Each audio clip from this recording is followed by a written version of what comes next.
अस्सलाम वालेकुम dear students, welcome back to my channel. ये है आपका favourite channel your free academia. उन बच्चों का चैनल केमिस्ट्री समझ कर पढ़ना चाहते हैं, रट्टे वालों के लिए है कोई और चैनल। सब बोले 10 time my passion my chemistry. Now study time starts. Okay बच्चों, जैसा कि आप लोगों को पता है कि जो लास्ट हमने स्टडी किया था वो था ऑर्गेनिक केमिस्ट्री के बारे में। हमने देखा था कि ऑर्गेनिक केमिस्ट्री क्या है, इसकी कितनी ब्रांचेस हैं, इसके अंदर किस तरह के कंपाउंड्स हम स्टडी करते हैं, कितने टाइप ऑफ कंपाउंड्स एग्जिस्ट करते हैं, उनकी क्या क्लासिफिकेशन है, उसके अलावा different type of structures compounds हमने स्टडी किए थे। और उसके साथ बहुत इंपॉर्टेंट लास्ट स्टडी जो हमारा था वो था हमने इसके टेस्ट कैसे करने हैं, हमने किस तरह फंक्शनल ग्रुप्स को आइडेंटिफाई करना है कि ये हमारे पास स्पेसिफिक एक फंक्शनल ग्रुप का टेस्ट है। अब जो हम चैप्टर स्टार्ट करने जा रहे हैं वो करने जा रहे हैं हाइड्रोकार्बन्स के बारे में। सबसे पहले आज का जो हमारा टॉपिक है वो सिर्फ और सिर्फ जनरल इंट्रोडक्शन है हाइड्रोकार्बन्स के बारे में। मींस के आज के टॉपिक के अंदर हम देखेंगे कि हाइड्रोकार्बन्स क्या होते हैं, कितने टाइप्स होती हैं, जनरल ऊपर से देखेंगे सिर्फ, ठीक है। जनरल इंट्रोडक्शन देखेंगे। कल से जितना हम दोबारा से स्टार्ट करेंगे कि हाइड्रोकार्बन्स के कितने टाइप्स हैं और इसको डिटेल में लेके जाएंगे। तो बच्चों सबसे पहले अगर आप हाइड्रोकार्बन्स का नेम देखो तो ये बेसिकली दो नंबर से मिलकर बना है, दो नेम से मिलकर बना है। एक तो आपके पास है हाइड्रोजन और दूसरा है आपके पास कार्बन। तो बेसिकली हाइड्रोकार्बन्स के अंदर जो मेन कांस्टेंट होता है वो आपके पास एक हाइड्रोजन होता है और दूसरा आपके पास कार्बन होता है। अगर आपको याद हो तो हमने लास्ट लेक्चर के अंदर कार्बन की कुछ प्रॉपर्टीज पढ़ी थी। हमने देखा था कि कार्बन जो है वो क्यों हाइड्रोकार्बन्स इतना ज़्यादा बनाता है, क्यों 1000 प्लस मिलियन जो कंपाउंड्स हैं वो हाइड्रोकार्बन्स के क्यों एग्जिस्ट करते हैं, क्यों इतनी वास्ट वैरायटी जो है वो कार्बन की एग्जिस्ट कर रही है। तो हमने इसकी एक प्रॉपर्टी पढ़ी थी कैटिनेशन। हमने देखा था कि कार्बन जो है वो स्टेबल कंपाउंड्स बनाता है, वो लॉन्ग चेन्स बना रहा है, ठीक है, एक्सटेंसिव लिंकेजेस कर रहा है, जिस वजह से क्या होता है कि उसके अंदर कैटिनेशन की प्रॉपर्टी जो होती है वो ऑब्जर्व की जाती है। यही वजह है कि हाइड्रोकार्बन्स के जो कंपाउंड्स हैं वो बहुत ज्यादा है as compare to inorganic compounds. और यही कार्बन दूसरी कार्बन के साथ या फिर दूसरे कंपाउंड्स के साथ डबल, ट्रिपल और सिंगल बॉन्ड के साथ जो है वो बॉन्डिंग अपनी कर रही है। मींस के वास्ट वैरायटी है हाइड्रोकार्बन्स के कंपाउंड्स की। अब देखें ये कार्बोनाइल के अंदर ये C डबल बॉन्ड O बनता है, ठीक है। हाइड्रोक्सिल के अंदर O और H के दरमियान सिंगल बॉन्ड बनता है। इथीन के अंदर डबल बॉन्ड बनता है। इथाइन के अंदर ट्रिपल बॉन्ड बनता है। और इससे आगे ये लॉन्ग चेन्स जो है ये ऊपर नीचे साइड और आएँ बाएँ शाएँ हर जगह जो इसकी चेन्स हैं वो एक्सटेंड कर जाती हैं। तो इसका मतलब क्या हुआ कि हमारे पास हाइड्रोकार्बन्स की बहुत ज़्यादा वैरायटी जो है वो एग्जिस्ट करती है। और इसके साथ बच्चों हम लोगों ने एक और क्लासिफिकेशन पढ़ी थी जो कि थी हमारे पास एरोमेटिक्स की। हमने देखा था कि एरोमेटिक्स हमारे पास उस तरह के कंपाउंड्स होते हैं जिनकी खास स्पेसिफिक अरोमा होती है, कुछ खास स्पेसिफिक स्मेल होती है। हमने इस तरह के कंपाउंड्स भी देखे थे जिसके अंदर हमारे पास नेफ्थलीन था, बायोफेनाइल था, ठीक है, एंथ्रासीन था। ये डिफरेंट कंपाउंड्स है जो हम लोगों ने एरोमेटिक्स के अंदर देखे थे और इस चैप्टर के अंदर हम उसकी ज्यादा डिटेल स्टडी करेंगे।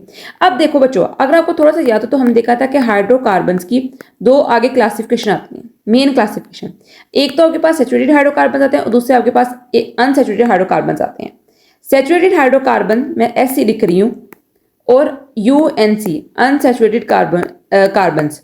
सैचुरेटेड कार्बन आपके पास वो थे जिनके अंदर सिंगल बॉन्ड प्रेजेंट था। मींस के कार्बन और कार्बन के दरमियान सिंगल बॉन्ड प्रेजेंट था और उसके अंदर क्या थी, सैचुरेशन थी। सैचुरेशन से मुराद क्या है, मैंने आपको पता भी बताया था कि मींस उसके चार के चार बॉन्ड हैं फुली सेटिस्फाइड है, फुली सैचुरेटेड है, उसको किसी की जरूरत नहीं है।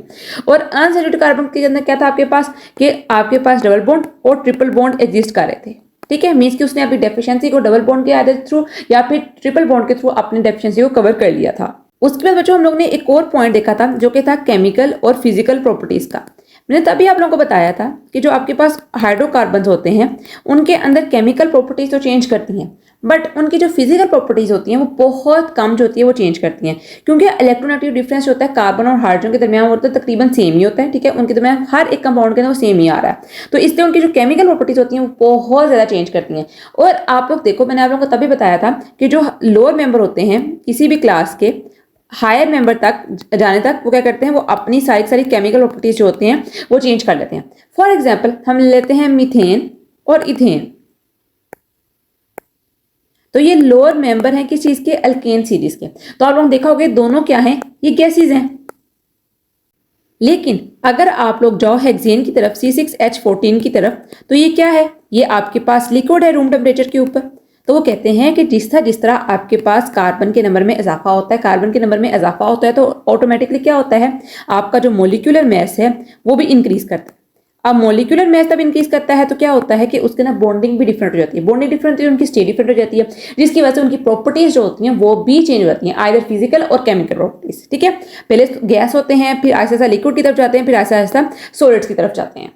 अब बच्चों लास्ट के ऊपर अगर हम इसके यूजेस को डिस्कस कर लें, ये बेसिकली सारा जो आज का लेक्चर है वो है आप लोगों की प्रीवियस नॉलेज के बारे में, उसको मैं थोड़ा सा रिकॉल कर रही हूँ ताकि अगर आप लोगों ने वीडियोस नहीं देखी हुई तो आप लोग वीडियो लाजमन देखो। मैंने आप लोगों को तब भी कहा था कि ये जो मैंने आप लोगों को चैप्टर करवाया ऑर्गेनिक केमिस्ट्री का, ये बेस है आप लोगों की। मैंने उस चैप्टर के अंदर आप लोगों की बेस बनाई है कि किस तरह आप लोगों ने सारे आइडेंटिफाई करने हैं, किस तरह आप लोगों ने फॉर्मूलाज लिखने हैं, और बहुत बहुत इंपॉर्टेंट है, आप लोग लाजमन वो चैप्टर की वीडियोस देखो। ठीक है, मैं बार बार कहती हूँ कि वो चैप्टर्स की वीडियो लाजमी देखो, हर एक चैप्टर जो होता है वो दूसरे चैप्टर से रिलेटेड होता है, किसी ना किस तरह लिंक कर रहा होता है, तो आप लोगों ने लास्ट में वो वीडियो देखनी है। अगर हम यूजेस की बात करें हाइड्रोकार्बन्स की, तो बच्चों देखो आपकी लाइफ के अंदर कार्बन के बहुत यूज हैं। ठीक है, खाने से लेकर उठने बैठने तक आपके हर जिंदगी के जो भी आप लोग काम कर रहे हो उसके अंदर कार्बन नेसेसरी है। आप मेडिसिन ले रहे हो उसके अंदर भी आपके पास क्या है, हाइड्रोकार्बन्स है। आप कपड़े पहनते हो, क्लोथ इस्तेमाल करते हो, उसके अंदर आपके पास हाइड्रोकार्बन्स है। आप लोग फर्टिलाइजर देते हो, यूरी देते हो प्लांट्स के अंदर, उसके अंदर भी आपके पास हाइड्रोकार्बन्स है। ठीक है, टेक्सटाइल इंडस्ट्री हो, मैन्युफैक्चरिंग इंडस्ट्री हो, कोई किसी तरह की इंडस्ट्री हो, उसके अंदर हाइड्रोकार्बन्स जो है बहुत इंपॉर्टेंट रोल प्ले करते हैं। तो ये था बेसिकली बड़ा जनरल सा इंट्रोडक्शन हाइड्रोकार्बन्स के बारे में। आई होप सो कि आप लोगों को समझ आई होगी कि हाइड्रोकार्बन्स किस तरह बनते हैं, क्या होता है।